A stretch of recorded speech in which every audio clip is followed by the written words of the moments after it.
Ouganda, loi anti-homosexuelle, que vaut l'indignation de l'Occident? C'est notre grande interrogation.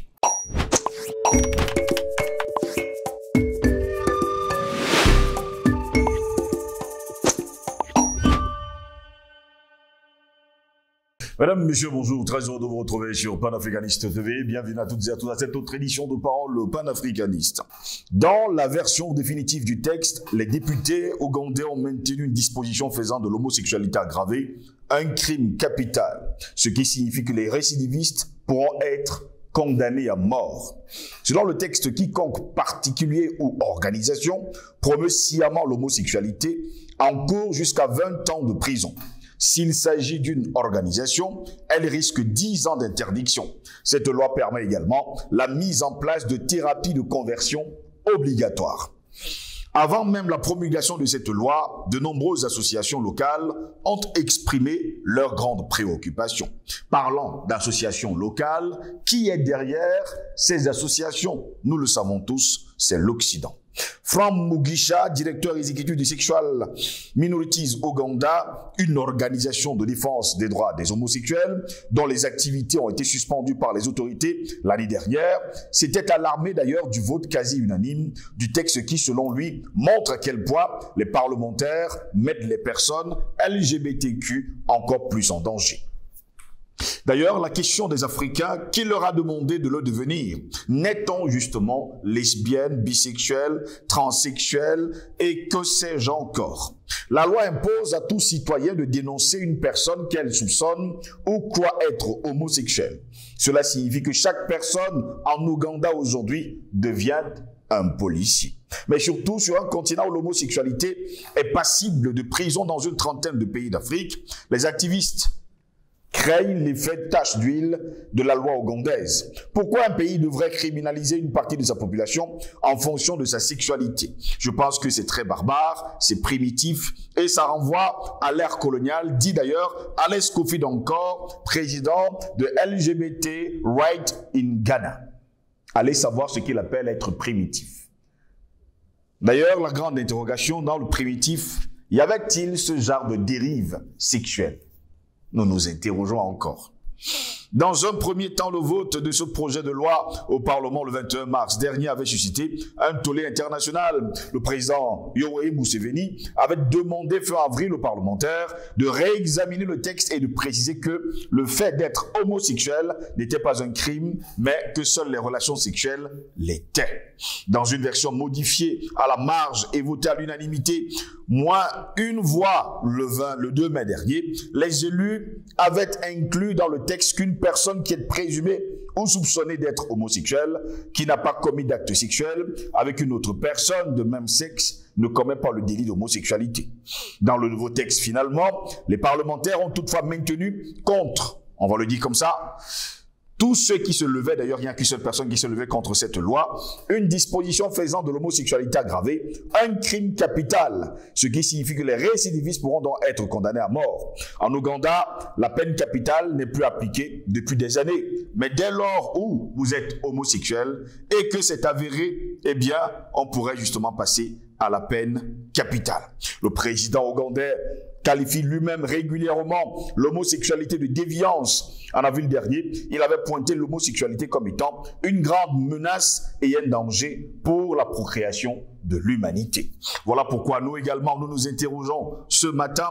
Ouganda, loi anti-homosexuelle, que vaut l'indignation de l'Occident? Pour répondre à nos questions, nous sommes avec le jeune Thompson Eham, panafricaniste, et il est avec nous ce matin. Thompson Eham, bonjour, bienvenue à vous. Bonjour, Monsieur Goss. Bonjour à nos millions de téléspectateurs désormais connectés sur Panafricanist TV. Je salue les techniciens qui sont derrière et qui font un travail de fou pour qu'on soit vu et entendu partout dans le monde. Je vous demande une fois de plus de m'accorder une seconde, juste pour parler de l'Afrique qui tarde à comprendre les enjeux. L'enjeu actuellement du monde, c'est la médiatisation. Parce qu'il faut que les Africains comprennent ça. On a besoin des chaînes qui vont relayer, des radios qui vont relayer les voix panafricaines, qui s'adressent à leur peuple, qui s'adresse au peuple du monde. Parce que le panafricanisme est là pour remplacer les sans-voix, ceux qui ne peuvent pas s'exprimer. Nous, on est là pour parler à leur place. Et pour ça, on a besoin que nos hommes d'affaires essaient de regarder ce sens d'investissement. Il faut qu'ils investissent massivement dans la communication pour que nous soyons entendus. Parce que l'Occident qui est de l'autre côté, qui est considéré comme adversaire, parce qu'ils sont prêts à nous démolir de par la désinformation et les médias mainstream qui ne font que se multiplier et naître. Ils sont même capables de donner gratuitement pour justement aliéner les peuples et leur donner une information qui ne rentre pas dans le sens de leurs aspirations. Donc on a besoin des chaînes qui vont relayer, n'est-ce pas, l'idée panafricaine, qui vise, n'est-ce pas, à libérer le monde, à redonner un souffle nouveau au monde qui veut vraiment s'affranchir et avoir sa propre souveraineté. Merci Steve. Je prie une fois de plus à nos hommes d'affaires d'investir dans ce sens. On a besoin des radios panafricaines, on a besoin des chaînes panafricaines pour que tout le monde écoute le message panafricaniste. Merci de m'avoir invité. Très heureux de vous avoir, Thomson Eyan, encore ce mercredi matin. Thomson Eyan, finalement, la nouvelle est tombée du côté de l'Ouganda. Finalement, dans la version définitive du texte, qui était d'ailleurs, on l'a dit, disputé du côté du Parlement ougandais, les députés ont maintenu la disposition faisant de l'homosexualité aggravée un crime capital, ce qui signifie que les récidivistes pourront être condamnés à mort, même si on sait que du côté de l'Ouganda, la peine de mort n'existe plus. Mais désormais, grâce à l'homosexualité, apparemment, cette peine de mort peut revenir sur la table. Steve, merci une fois de plus de remettre cette affaire sur la table. Parce que vous-même, vous avez très bien dit que la peine de mort en Ouganda était complètement mise de côté. Oui. Mais quand on parle de l'homosexualité, l'Ouganda est capable de remettre ça sur la table. C'est pour dire que c'est une abjection sans nul autre pareil. Une abomination. Une abomination. L'Afrique n'accepterait pas ce genre de pratique. Là, c'est ça qu'il faut comprendre, parce que l'Afrique, déjà, c'est la paix. L'Afrique n'aime pas enlever la vie. L'Afrique n'aime pas couler le sang. L'Afrique, c'est l'amour, c'est le partage. C'est ça, l'Afrique. Mais quand l'Afrique, qui, naturellement, est la mère de l'humanité, vous comprenez très bien, on vient avec des choses allant dans le sens de l'immoralité de l'homme, du satanisme, venir imposer à l'Afrique. C'est pour ça que, vous avez bien dit, l'Ouganda a revu que la peine de mort sera mise sur la table. C'est pour dire en fait que l'Afrique, je vais vous expliquer un peu, l'Afrique c'est le respect de l'homme, commence dans l'Afrique. L'Afrique c'est les coutumes, l'Afrique c'est les traditions, Steve. En Afrique, pour être quelqu'un d'honorable et de respectable, et ça c'est ce qui est dit, tu te dois de prendre une femme que tu vas aller demander la main. Vous connaissez très bien la tradition. La dot. Voilà, la dot. Non, il y a d'abord, avant la dot, il y a un préalable. Oui. Vous n'allez pas directement doter. Il y a des petites choses qui rentrent dans le sens de la tradition. Et c'est ça qui montre l'union, l'amour. Et quand le père, après la dot, te donne la main de sa fille, il dit, je t'ai donné la richesse. Parce que la femme chez nous est source de richesse et de l'avenir. C'est important de le dire, Steve. Mais quand les gens viennent avec leurs pratiques abjectes, parce qu'ils savent que l'Afrique, parfois, s'est montrée comme un continent du suivisme. Ça veut dire, on veut tout suivre sans comprendre le fond. Steve, c'est un problème pour l'Afrique.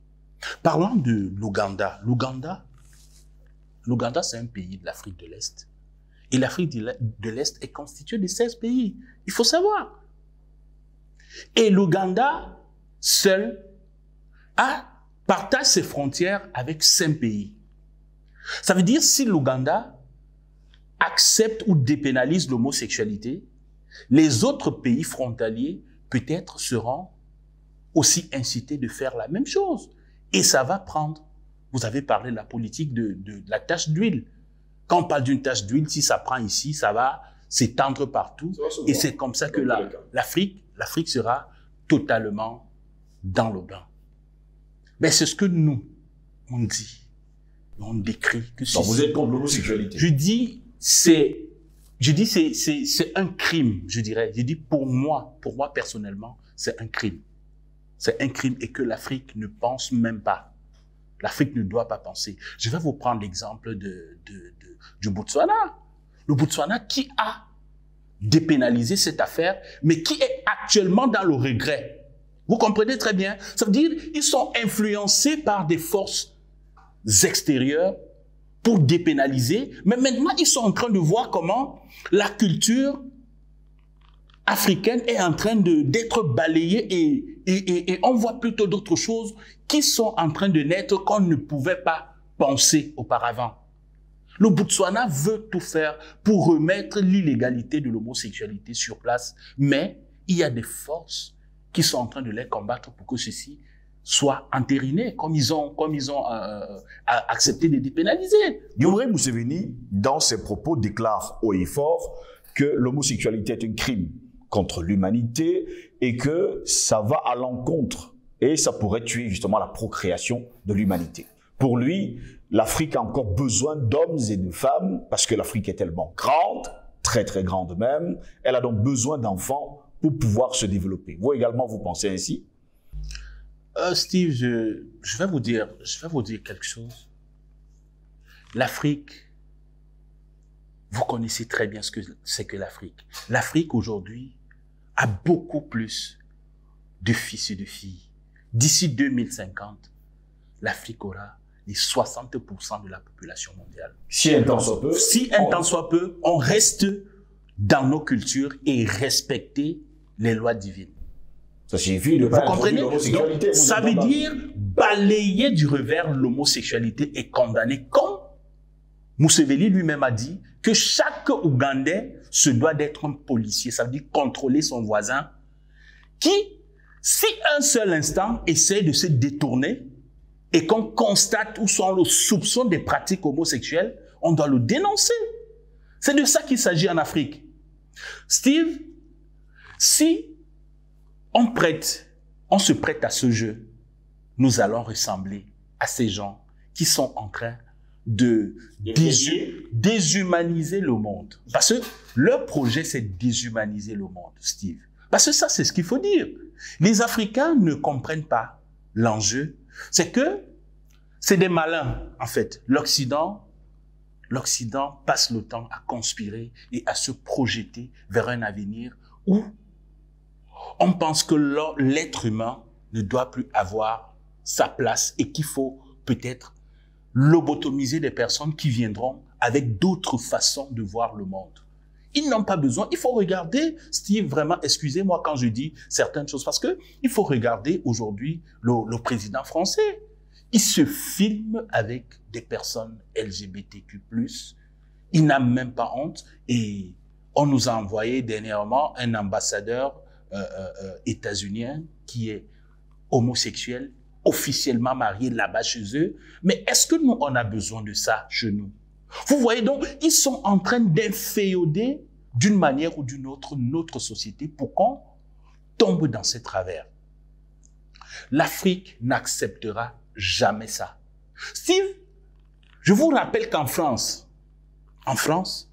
si vous arrivez aujourd'hui et qu'ils ont des preuves que vous, Monsieur Ngoz, vous êtes polygame au Cameroun, à l'instant, on vous rapatrie. Parce que chez eux, la polygamie est proscrite. Donc, ils ne veulent pas ça chez eux. Mais ils veulent à tout prix nous imposer leur façon de voir les choses. Et des choses même qui détruisent le monde. Qui détruisent le monde. Regardez en Afrique, par exemple. Steve, le monde entier compte 193 pays. 193 pays. Et dans les 193 pays, je vous rappelle, 69 pays seulement s'opposent à l'homosexualité. Vous comprenez que le projet du nouvel ordre mondial est en train de prendre corps. Mais l'Afrique, qui a 54 pays reconnus à l'ONU,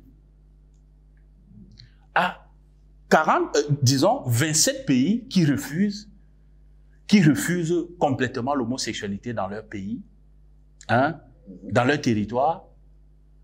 Et parmi les 54, il y en a 40. Vous comprenez?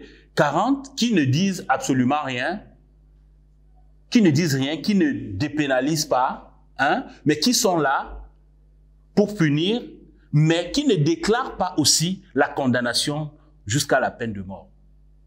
Mais il y a 11 pays africains qui condamnent cela.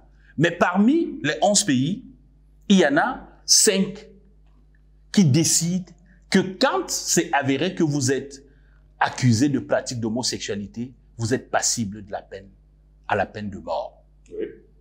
Vous comprenez? Ça veut dire que l'Afrique n'accepte pas ça parce que c'est une abjection. C'est un crime. Mais si on veut parler du monde, on parle de l'humanité. Et l'humanité, c'est la femme. C'est la femme qui est à la base de l'humanité, Steve. C'est la femme qui a créé l'humanité. Parce que quand tu te mets avec un homme du même sexe que toi, vous vous attendez à quoi? Vous n'allez jamais faire d'enfant. Vous allez vieillir et mourir. D'où on veut nous faire comprendre qu'il y a la possibilité, n'est-ce pas, de passer la commande des bébés. Ça dit, tu vas dans une clinique, tu passes la commande, tu dis, Steve, je veux un enfant qui a 2 sexes. Je veux un enfant peut-être transsexuel, un enfant transgenre. Vous l'achetez avec de l'argent. Ils ont même déjà fixé des montants. Avec 50 000 €, tu t'achètes un bébé et vous l'élevez à la maison, vous dites que c'est votre enfant. Est-ce que ça ne se fait pas déjà? Mais ça se fait. C'est des enfants qui vont venir finir l'espèce humaine. Ça veut dire les enfants faits d'une mère et d'un père. Ces enfants vont venir les exterminer pour rester vivre dans leur monde LGBTQ+. Et nous, on dit non. Parce que l'Afrique que vous voyez a des possibilités d'en sortir des personnes de cette affaire. C'est vrai qu'il y a peut-être sur 1000 enfants, on peut en trouver peut-être 2 qui naissent avec des tendances, des tendances un peu transgenres ou homosexuelles. Donc, le pourcentage est faible. Et moi, j'ai vu, je vais vous prendre l'exemple de mon village, oui. Steve. J'ai connu, quand j'étais petit, un grand frère qui était complètement, genre, efféminé. Il aimait toujours s'associer avec les femmes. Tout ce qu'il voulait faire, c'était toujours avec des femmes. Tout ce qu'il entreprenait, c'était genre, femme, ainsi de suite. Mais il était seul. Vous comprenez? Il était seul. Personne ne l'a suivi dans son mouvement. Mais aujourd'hui, il est un papa de 5 enfants.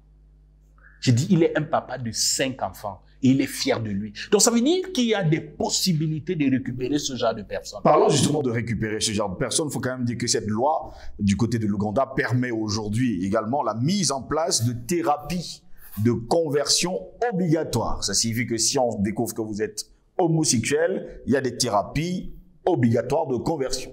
On va tout mettre en œuvre pour vous convertir à devenir un homme ou alors à redevenir une femme.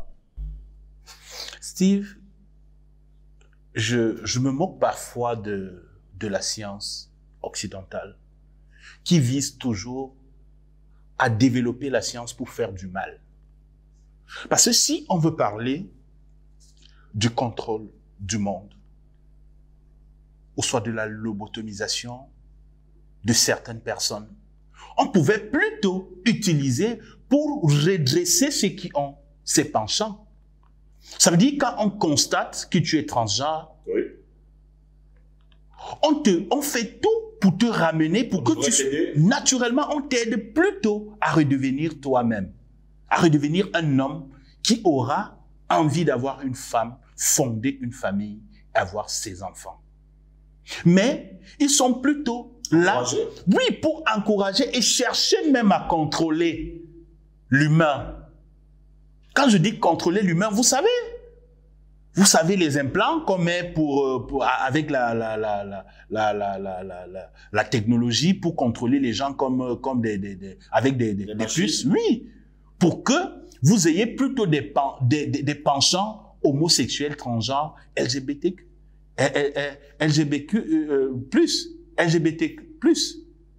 Donc, pour dire en fait que ce n'est pas ça l'humanité.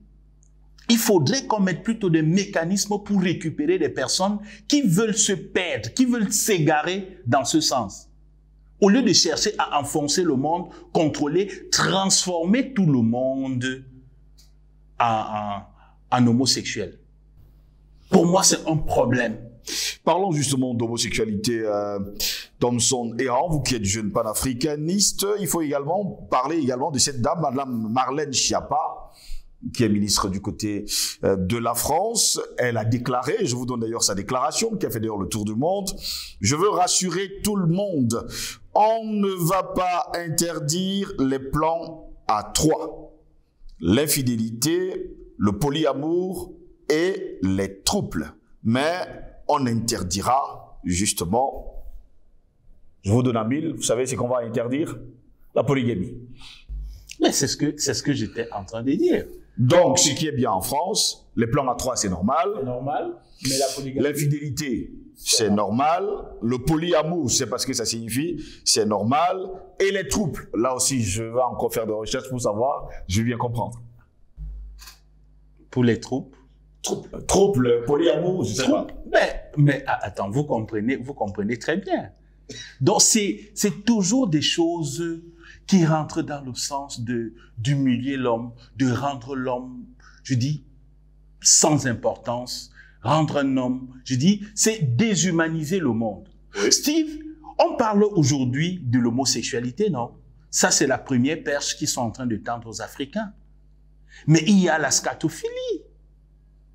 La scatophilie qui se pratique déjà chez eux, qui est une pratique vraiment, Steve, je ne sais pas. Ça veut dire des gens qui ont une attirance sexuelle, mais avec des excréments de l'homme. Ça veut dire pour qu'il prenne son pied, il faudrait qu'il mange des excréments, ou soit il s'enrobe partout sur le corps. Vous comprenez donc? Ils ont de ces animosités que je n'ai même pas envie d'épeler ici. Permettez-moi, si vous me permettez, je reviens justement sur le mot polyamour, je fais des recherches d'ailleurs, selon eux et selon leur Wikipédia. Le polyamour est une orientation et une éthique des relations amoureuses dans laquelle les partenaires peuvent être en relation amoureuse avec plus d'une personne, avec le consentement éclairé de toutes les personnes concernées. Le terme polyamour désigne à la fois une orientation relationnelle non choisie indépendante du nombre de partenaires et un comportement relationnel, le choix d'avoir des relations polyamoureuses. Ces relations sont souvent confondues à tort avec l'adultère, l'échangisme, la polygamie ou le libertinage. Donc, en somme, Thomson et Héran, je peux être dans un couple, nous pouvons être 10 dans une relation, chacun a ses penchants, peut avoir la liberté d'aller chercher une autre relation amoureuse, mais rester quand même dans le cercle très fermé du polyamour. En tout cas, vous comprenez, c'est pas la polygamie. Je dis, mais c'est tout sauf la polygamie. Parce que pour eux, la polygamie, c'est quelque chose c'est un crime à ne pas comparer.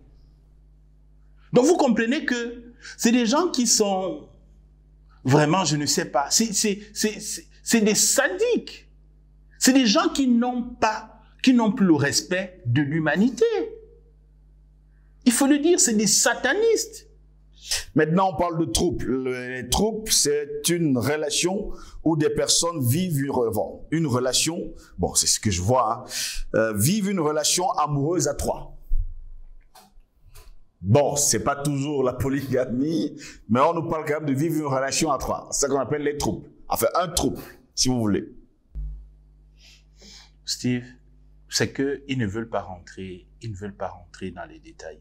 Vous comprenez très bien. Ils ne veulent pas rentrer dans le détail. Non, ils ne veulent pas. Non, je vais vous expliquer. Je vais vous expliquer pour que vous compreniez mieux. Oui. Parce que quand on dit c'est différent de la polygamie, ça veut dire quoi? Ça veut dire quoi? Vous pouvez être 3 hommes de même sexe. Vous comprenez très bien. Vous sortez entre vous? Vous sortez entre vous. Et vous avez des femmes? Vous avez, oui, justement, vous avez des femmes. Steve, ils ont même des clubs. Ils ont même des clubs où Monsieur Ngoz sort avec Madame Ngoz.